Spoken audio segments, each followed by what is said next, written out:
Pacific Palisades, a neighborhood nestled in the hills of Los Angeles, was a place where tranquility and beauty reigned.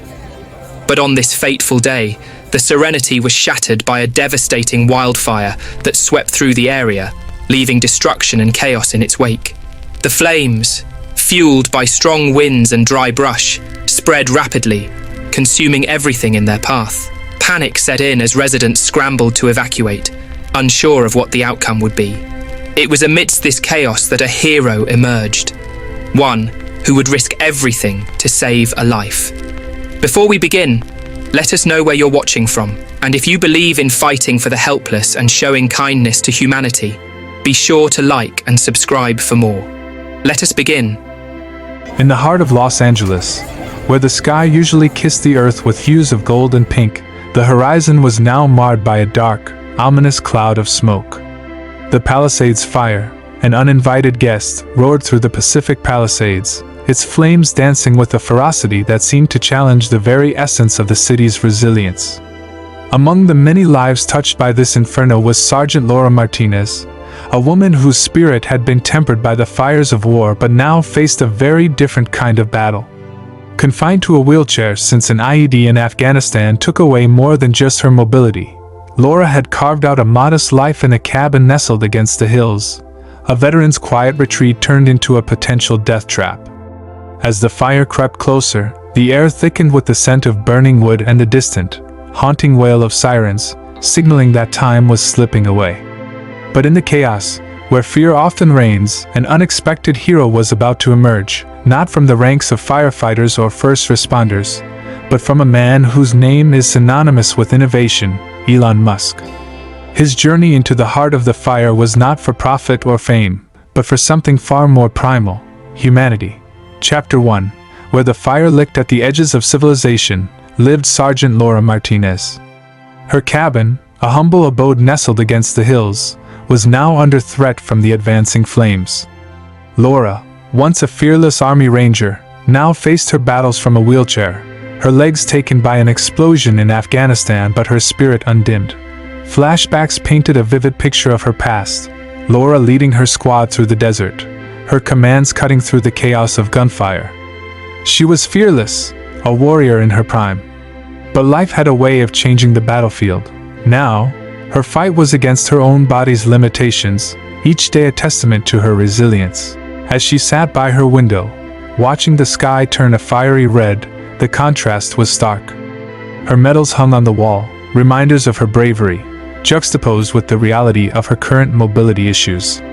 The wheelchair beside her was both a symbol of her independence and the physical barrier to her escape from the imminent danger. Yet, in her eyes burned the same fire that had driven her through wars. Laura knew this was another battle, one where courage wasn't just about charging into the fray but about strategizing her survival. As the smoke began to seep into her cabin, she prepared not just for an evacuation but for another fight, one where her past as a soldier would guide her through this trial by fire.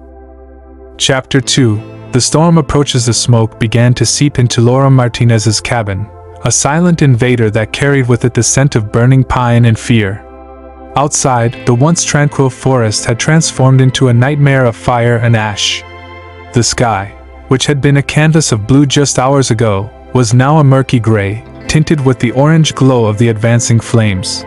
Laura felt the urgency in her bones, a familiar sensation from her days in the military. But this time, the enemy was nature itself. She looked down at Echo, her loyal service dog, whose ears were perked up, sensing the danger. "We need to go, boy," she said with a calm she didn't entirely feel, her voice cutting through the rising panic. She maneuvered her wheelchair towards the door, each movement a testament to her resilience but also a stark reminder of her physical limitations. Echo stayed close, his body pressed against her, providing both comfort and balance. The cabin, which had been her sanctuary, now felt like a trap. Laura opened the door to a wall of heat and smoke. The fire, driven by the wind, was closer than she had anticipated. She could hear the roar of the flames, like a beast consuming everything in its path. She took a deep breath, coughing slightly as the smoke irritated her lungs, and began to navigate her way outside. The path she usually took was no longer an option. Flames danced across it, blocking her escape. Echo barked, a sound of warning, as if urging her to find another way. Laura looked around, her tactical mind from her ranger days kicking into gear, assessing her environment for an escape route. But every direction seemed to lead toward the fire. The heat was palpable, sweat mixing with soot on her skin. She tried to push through, aiming for a less obstructed path, but the fire was relentless.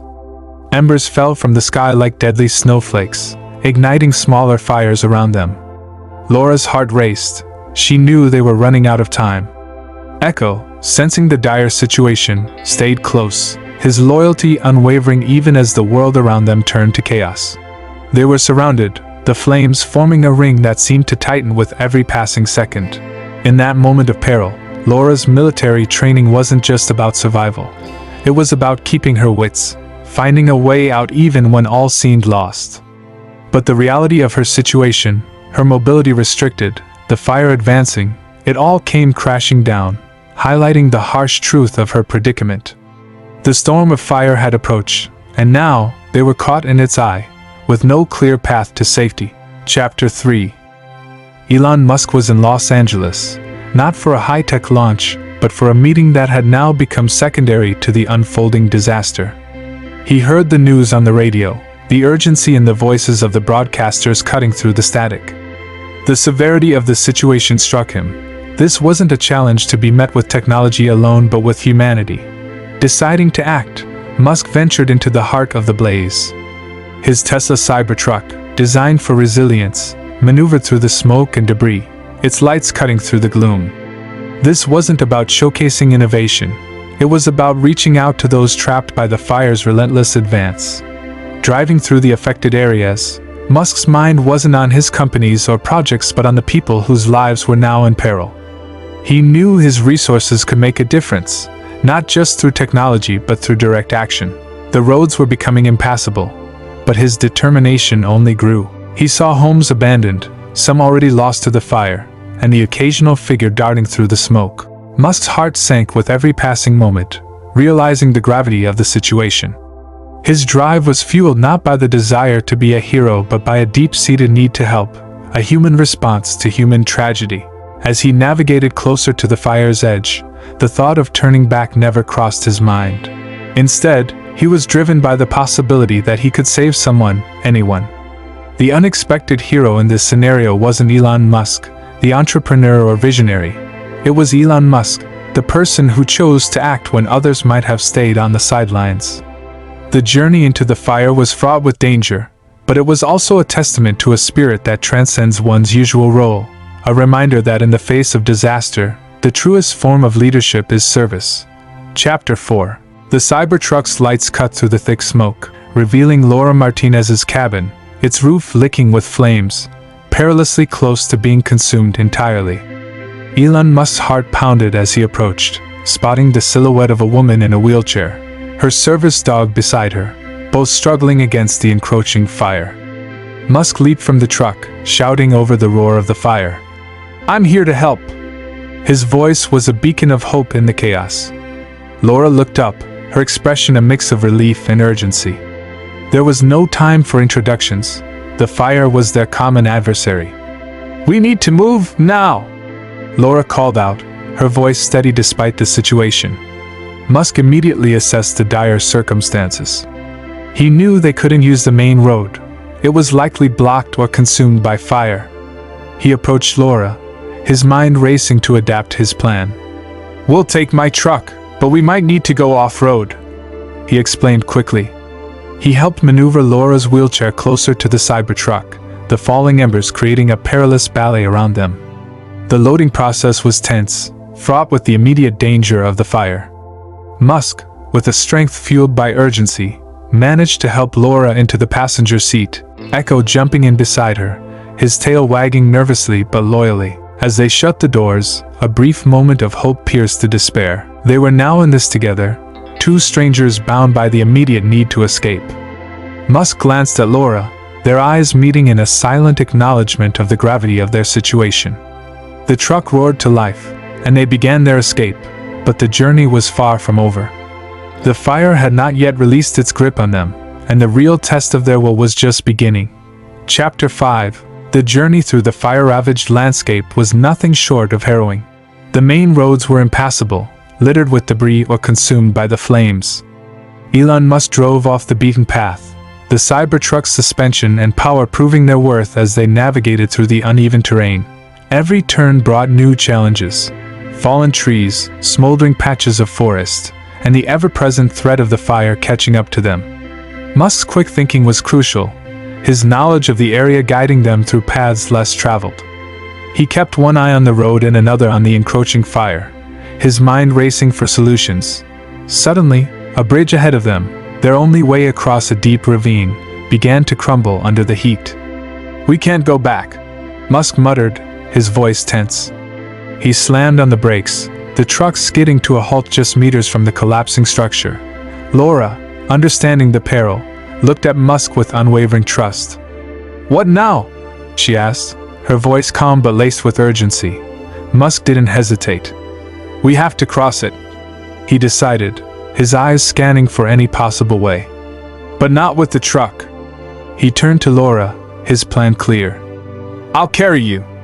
Without waiting for a response, Musk leaped out of the truck, the heat from the fire intense against his skin. He opened Laura's door, his hands gentle yet firm as he explained, "Hold on to me." With Laura in his arms and Echo following closely, they stepped onto the bridge. The bridge groaned ominously underfoot, planks giving way to the fire's assault. Musk's physical strength was now as critical as his ingenuity. He moved with purpose, his steps measured but swift, carrying Laura across while Echo barked encouragement, or perhaps concern, from behind. Just as they reached the other side, the bridge gave a final, shuddering heave and part of it collapsed into the ravine, flames licking at the sky where they had just stood. They had made it, but only by the slimmest of margins. Musk gently set Laura down, both of them breathing heavily, the reality of their narrow escape sinking in. The truck was lost, but they were alive.